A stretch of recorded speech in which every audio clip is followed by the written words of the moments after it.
Cinnpie is the absolute worst case to come out of all of the allegations in the Smash community this past week, and it's overshadowed by the fact that it is a woman preying on a young man instead of the other way around. This young man, known as Puppeh, is currently live streaming right now after a series of very serious tweets regarding suicide. But this video is not to highlight just his case, which is very unfortunate, and I'm very thankful he came out, and all my blessings are going to him right now. This video is not going to capitalize off of his story. This video is going to expose Cinnpie for who she truly is and talk about the other stories that have come out about her and how she manipulated the men in her life to get what she wants.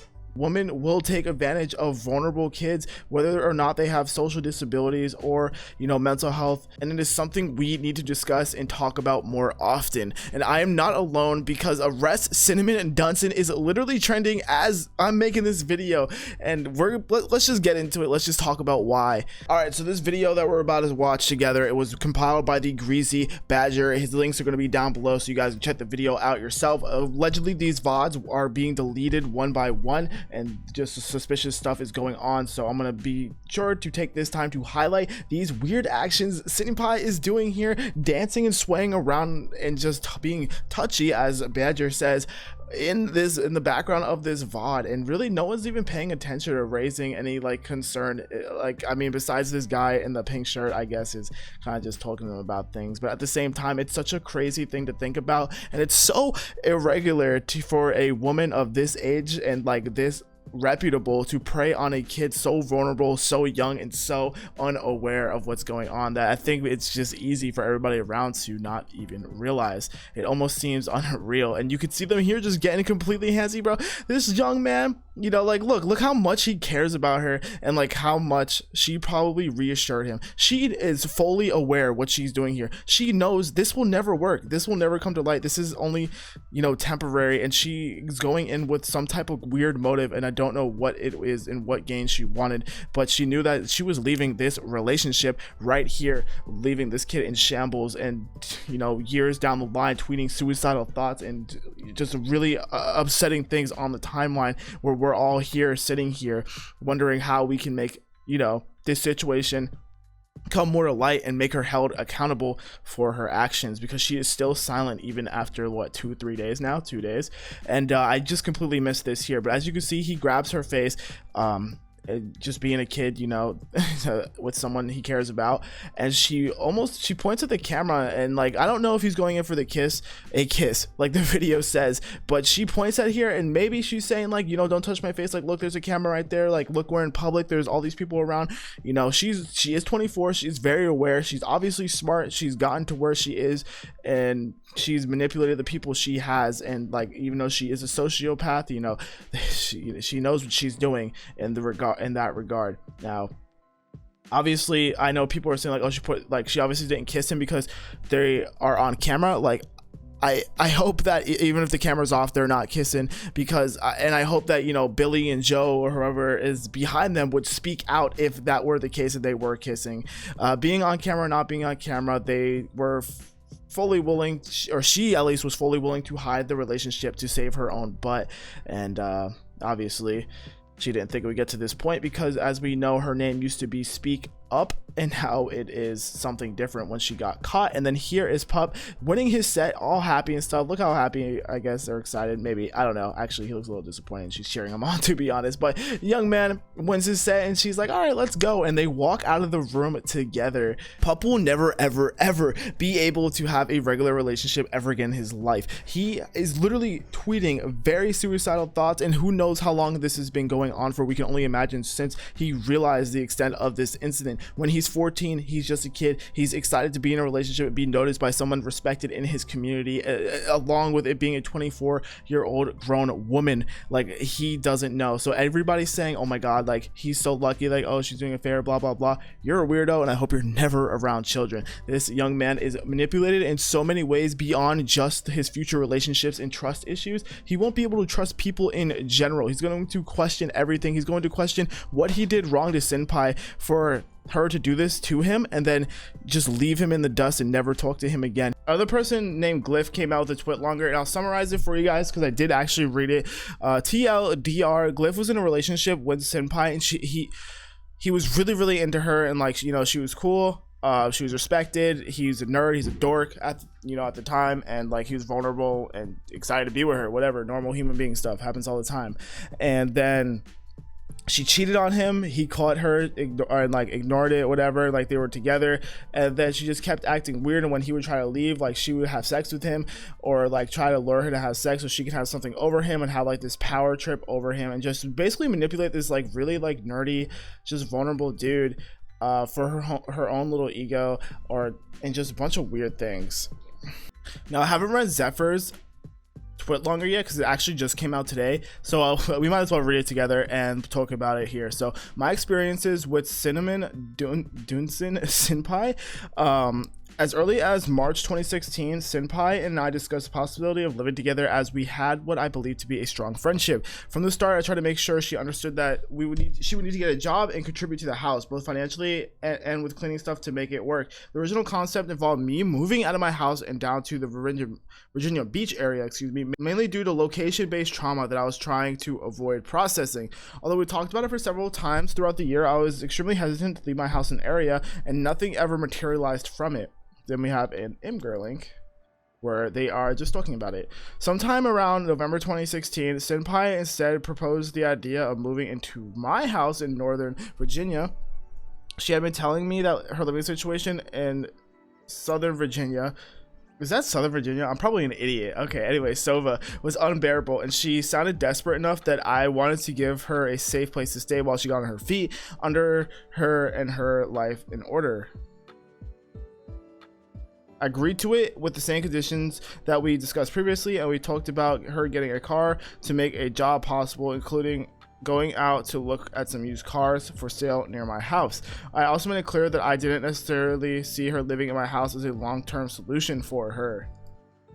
And then they talk about that. I quit my job today. I want to move with you. I can't stay here. Yeah. After she moved in, her boyfriend Waddy began to visit her on a daily basis, and it got to the point where he would stay over almost every night. This in itself would have been an awful thing, but Cinnpie seemed content to live a relatively low stress life and showed no interest in finding a job. We talked near the end of 2016, and I reiterated that she needed to work on getting a job and taking care of herself, especially if I decided to move out of the area, which I was still considering at this point. After this talk, she began to cry, and I comforted her, feeling badly about being upset but resolute that she needed to change things. After this talk, she sent me a long message essentially saying that she didn't want or really need a traditional job and how important I was to her.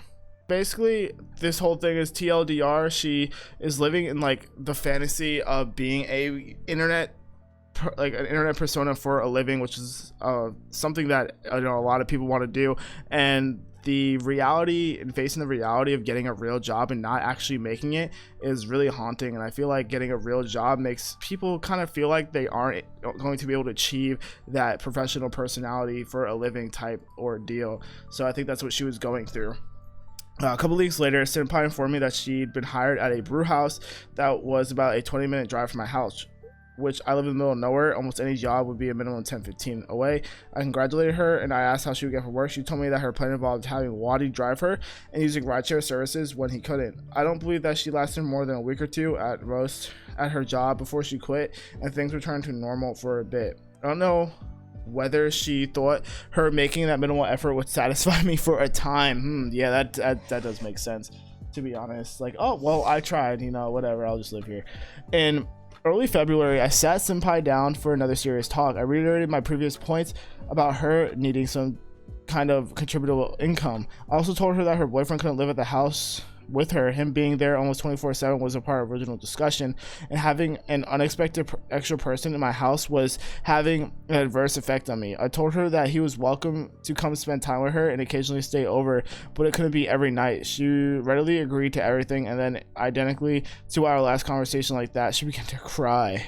Although I felt badly about causing her emotional reaction, I held firm to what I told her. There's a bit more to this portion of the story, but I'll address it near the end of this document. I sent Cinnpie a message in mid-February letting her know that I didn't think our living situation could continue. I tried to keep it diplomatic and friendly as possible, communicating my feelings without assigning blame for why it wasn't working. She responded back with her side of things, but ultimately agreed to work on finding a new place too late by the end of March. By mid-March, she had left my house and did not return. She left most of her belongings, including her bed, in a room of my house for at least 6 to 8 months until she had Wadi return to load them up and take them wherever they were staying. Cinnpie and I only occasionally saw each other at Smash events for the next several months. Our relationship became strained and we exchanged some tearful messages, though we always tried to repair things until everything became clear to me and I blocked her on everything months later. So now, after all that, I'd like to touch the emotional and sexual manipulation that Cinnpie exhibited. In February 2016, I told Cinnpie that I liked her, but added that if it didn't happen, I still valued her friendship and didn't want that to change. She thanked me for that and stated that she wanted to pursue a relationship with another Smasher. G money. Now that Cinnpie knew that I was interested, however, she took the opportunity to exercise her power however she could, whether it was taking advantage of my kindness to ask for money or give me a huge hickey before Xandu weekly, or even sending me lewd pictures of herself. She constantly toyed with my emotions and kept me close enough and interested enough that she could manipulate me to get what she needed, exactly like she did with Glyph and Puppeh. During that time at Sova, Smash players would regularly come stay at my house for several days. Cinnpie told me how much enjoyment she got from messing with Hyro, potentially without his consent, She indicated that she mentally enjoyed touching him and pushing his boundaries, I also found out about multiple instances of Cinnpie talking down about me to her friends. In one instance, immediately after performing oral sex on her boyfriend, she took a drink of my milkshake, then oh no, sir. Oh my god. Last and potentially most serious bit here, this comes essentially right into the conversation I had with Cinnpie at the beginning of February. At the end of our conversation, Cinnpie asked me if we could cuddle for a bit to help her feel better. I agreed. We laid there for like a few minutes.